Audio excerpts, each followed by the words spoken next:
नमस्कार प्यारे बच्चों, आप सब कैसे हैं। मोनिकास फाउंडेशन क्लासेस में आपका एक बार फिर से स्वागत है। आज मैं कक्षा पहली की वाटिका पुस्तक में से अगली कहानी लेकर आई हूँ जिसका नाम है प्यासा कौआ। आइए इस कहानी को पढ़ते हैं और सुनते हैं। प्यासा कौआ। जंगल में एक कौआ रहता था। एक दिन वह प्यास से व्याकुल था, परंतु उसे कहीं पानी नहीं मिल रहा था। वह पानी की तलाश में इधर उधर भटक रहा था। तभी उसे कुछ दूरी पर एक पेड़ के नीचे एक घड़ा दिखाई दिया। कौआ प्रसन्न होकर उस घड़े के पास पहुंचा, परंतु वह पानी न पी सका क्योंकि घड़े में पानी बहुत कम था। कौआ बहुत निराश हुआ। तभी उसे पास ही कुछ कंकड़ पड़े दिखाई दिए। उसने तुरंत एक उपाय सोचा। वह अपनी चोंच से एक एक कंकड़ उठाकर घड़े में डालने लगा। घड़े का पानी धीरे धीरे ऊपर आ गया। कोए ने पानी पीकर अपनी प्यास बुझाई और फिर कौआ खुशी से काँव काँव करता हुआ उड़ गया। सो ये थी हमारी कहानी और अब हम करेंगे इसी कहानी का अभ्यास कार्य। आइए शुरुआत करते हैं। सबसे पहले हैं शब्द अर्थ। व्याकुल। व्याकुल का मतलब क्या होता है? बेचैन या दुखी होना। घड़ा। घड़ा जो होता है उसका अर्थ होता है मटका। निराश। निराश का मतलब होता है उम्मीद या आशा छोड़ देना। उपाय, तरीका, तलाश, खोज। प्रसन्न, खुश। कंकड़, छोटे पत्थर। तुरंत, उसी समय। सो ये थे हमारे शब्द अर्थ और अब हैं निम्नलिखित प्रश्नों के उत्तर लिखिए। कौआ कहाँ रहता था? कौआ जंगल में रहता था। कौआ जंगल में रहता था। अगला प्रश्न है कौआ इधर उधर क्यों भटक रहा था? कौआ पानी की तलाश में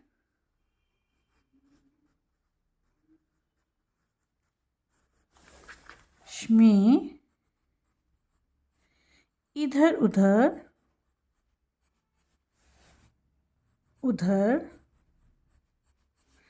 भटक रहा था।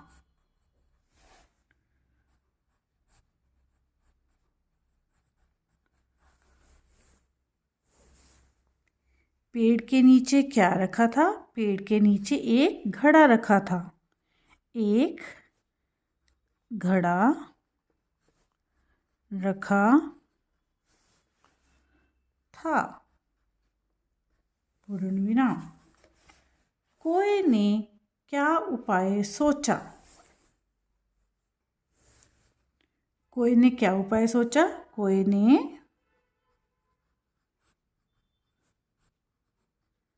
घड़े में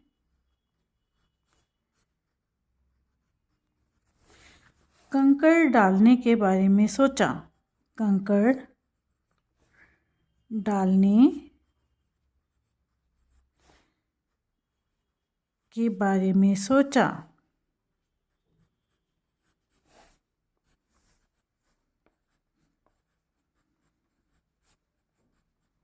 पूर्ण विराम।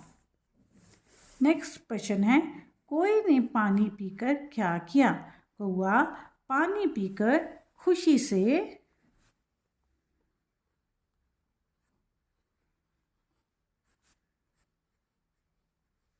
काँव काँव करता उड़ गया। काँव काँव करता उड़ गया।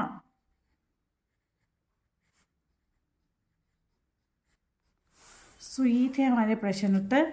अगला है सही शब्द चुनकर खाली स्थान भरिए। अब ये हमें शब्द दिए गए हैं, इन्हीं से हमने खाली स्थानों को भरना है।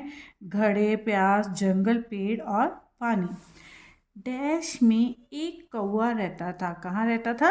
जंगल। तो जंगल में एक कौवा रहता था। जंगल। उसे कहीं डैश नहीं मिल रहा था। उसे कहीं पानी नहीं मिल रहा था।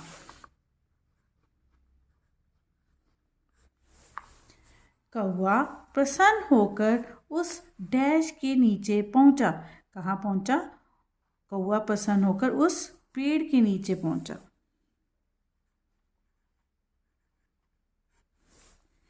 डैश में पानी बहुत कम था।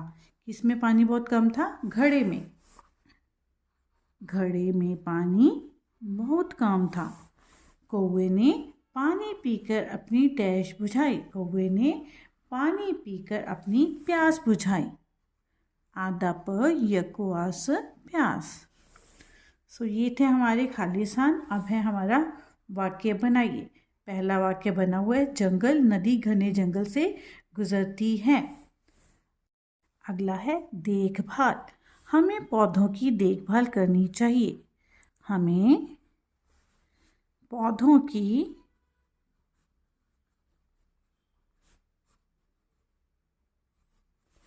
देखभाल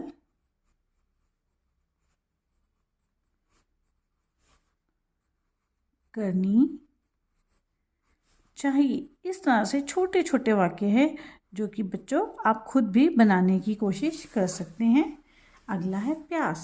कौवे ने पानी से अपनी प्यास बुझाई। ने पानी से अपनी प्यास बुझाई।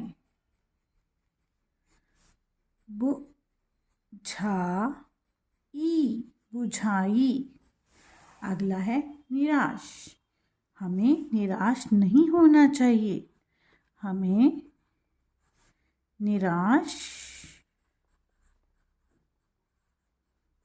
नहीं होना चाहिए।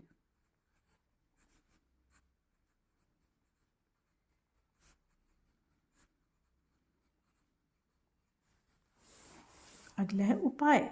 कौवे ने एक उपाय सोचा।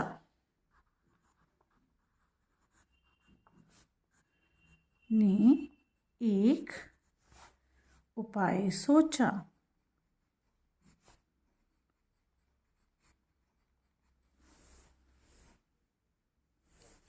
अगला है कहानी के अनुसार इन वाक्यों को सही क्रम में लिखिए। सही क्रम मीन्स आपको उन्होंने कुछ वाक्य दिए गए हैं। अब हमने सबने कहानी पढ़ ली है तो अब हम इसको सही क्रम में कर सकते हैं। तो सबसे पहले क्या था? किसी जंगल में एक कौवा रहता था। ये है नंबर हमारा 1। एक दिन वह प्यास से व्याकुल हो उठा। ये है हमारा नंबर 2। फिर है कौवा पानी की तलाश में भटक रहा था। नंबर 3।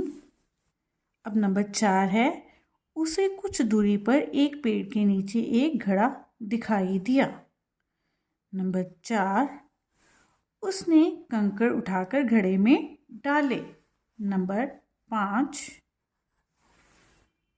पानी ऊपर आ गया। नंबर 6 कौवा काँव काँव करता हुआ उड़ गया। नंबर 7।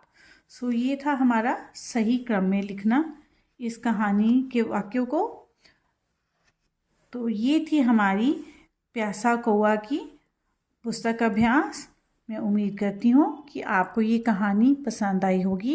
अगर आपको मेरी इस कहानी में मज़ा आया है तो आप मेरी इस कहानी को कमेंट करना, शेयर करना और इसको लाइक करना मत भूलिए। मिलते हैं अपनी अगली कक्षा में। तब तक के लिए नमस्कार।